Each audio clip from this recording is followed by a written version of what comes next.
Salut mes gourmands, j'espère que vous allez bien. La dernière fois que ma fille est venue manger à la maison, on a pris l'avion direction Outre-Méditerranée. J'ai réalisé en entrée une méchouilla, en plat un couscous et en dessert, quoi de mieux que des cornes de gazelle.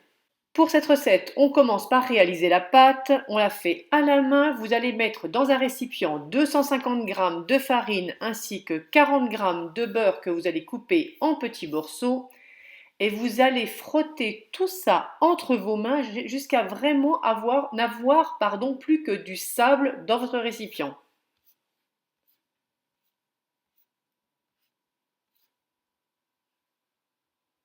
Voilà la texture que vous devez avoir. Donc quand vous avez bien travaillé, vous ajoutez une pincée de sel ainsi qu'une cuillère à soupe d'huile. Naturellement, j'ai utilisé de l'huile neutre pour mes cornes de gazelle.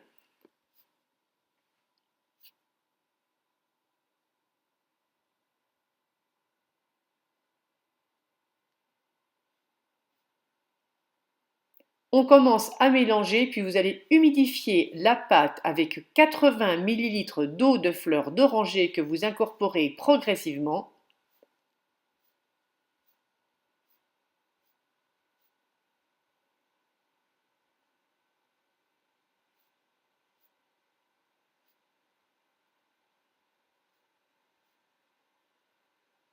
Dernier ajout pour la pâte, 20 ml d'eau froide.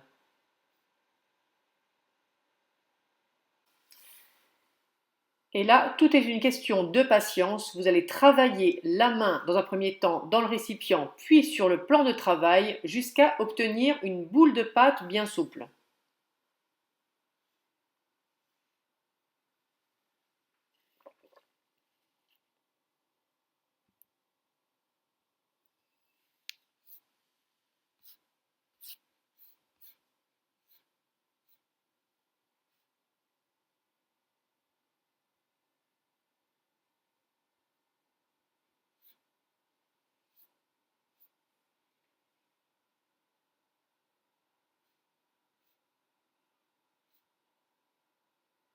Quand vous avez cette jolie texture, vraiment souple sous le doigt, vous la filmez au contact, vous la réservez sur le plan de travail.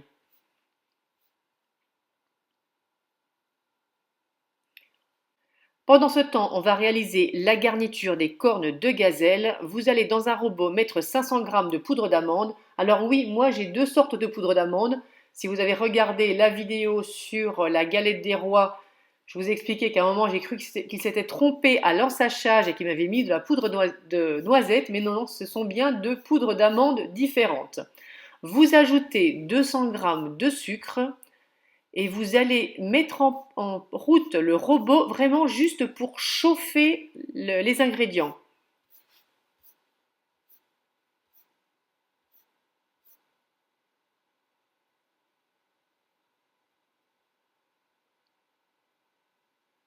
Le mixage va augmenter la température des aliments, mais là, c'est pas encore suffisant. Vous voyez, ça s'émiette encore de trop, donc on continue. On mixe de nouveau.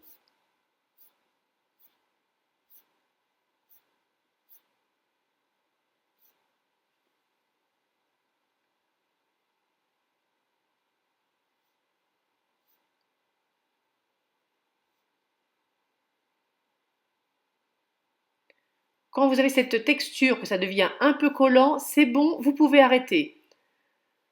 Vous débarrassez dans un plat, vous ajoutez 25 g de beurre. Là, pour plus de facilité, mon beurre, je l'ai coupé en morceaux. Vous incorporez également une cuillère à soupe d'eau de fleur d'oranger et une cuillère à soupe de miel.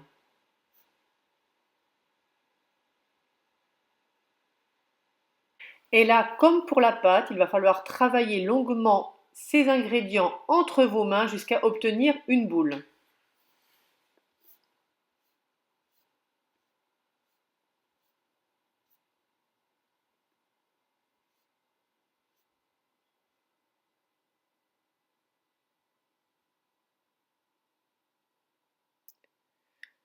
Quand c'est fait, vous allez former des boules de la taille d'une noix que vous aplatissez un peu, que vous allongez plutôt entre vos mains de sorte à former un petit boudin.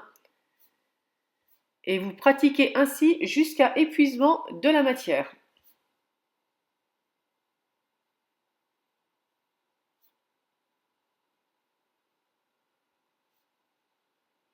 Vous mettez de côté, on repasse sur la pâte. Alors n'étalez pas tout d'un seul coup pour que ça sèche.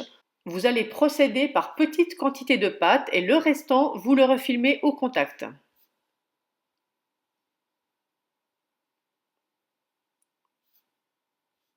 Avec le rouleau à pâtisserie, vous essayez de former un grand rectangle, mais alors il faut vraiment avoir une pâte très très fine, c'est ce qui va faire la qualité de vos cornes de gazelle. Voyez, vous devez vraiment voir vos doigts au travers de la pâte. Et pour la réalisation, écoutez, il ne reste plus qu'à vous laisser guider par la vidéo.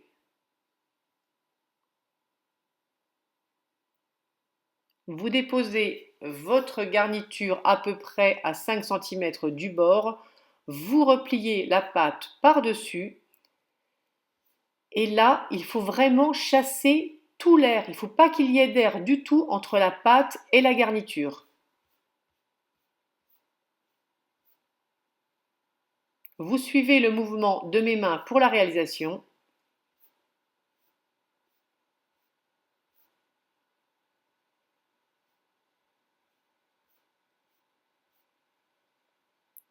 Vous emporte-piécez avec ce que vous avez sous la main. Vous pouvez le faire avec un couteau. Moi, j'ai trouvé que c'était plus simple avec ce cercle. Ah, petite précision, pas de farine du tout sur le plan de travail quand vous étalez votre pâte surtout, hein. Voilà ce que vous devez obtenir. Vous déposez sur une plaque. Là, je retire l'excédent et je continue avec le restant de pâte. Naturellement, tout ce qui vous reste comme pâte, vous le mettez de côté pour reformer une boule et l'étaler de nouveau.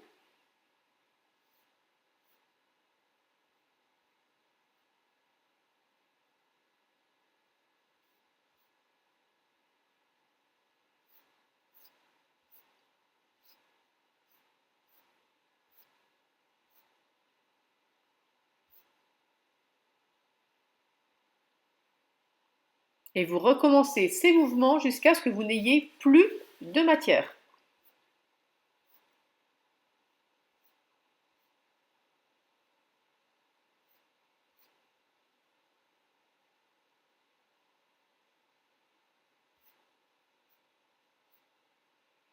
Alors, petite astuce, je voulais commander une pince exprès pour décorer mes cornes de gazelle. Malheureusement, elle serait arrivée après la réalisation. J'ai donc utilisé la pince à épiler dont je me sers exclusivement en cuisine et j'ai fait des petits motifs. Alors, apprenez de mes erreurs parce que moi, j'ai fait toutes mes cornes de gazelle. Enfin, j'ai fait un premier plateau. J'ai fait mes cornes de gazelle et ensuite j'ai voulu les décorer. C'était plus compliqué parce que la pâte a commencé de sécher. Donc faites vos cornes de gazelle et décorez-les à la pince au fur et à mesure. Ensuite, vous les laissez sécher au minimum 2 heures sur le plan de travail avant de venir les badigeonner très légèrement de beurre et de les enfourner 15 minutes à 175 degrés. À la sortie du four, pendant qu'elles sont chaudes, vous les badigeonnez très légèrement de miel, miel que vous avez fait chauffer au micro-ondes pour que ce soit plus pratique. Eh bien écoutez, je pense vous avoir tout raconté, vous avoir tout expliqué pour réaliser ces cornes de gazelle et franchement, on a adoré. J'espère que cette recette vous plaira autant qu'à nous. Je vous dis à très vite pour une prochaine gourmandise et comme à chaque fois et sans surprise, je vous fais un gros bisou sucré à tous.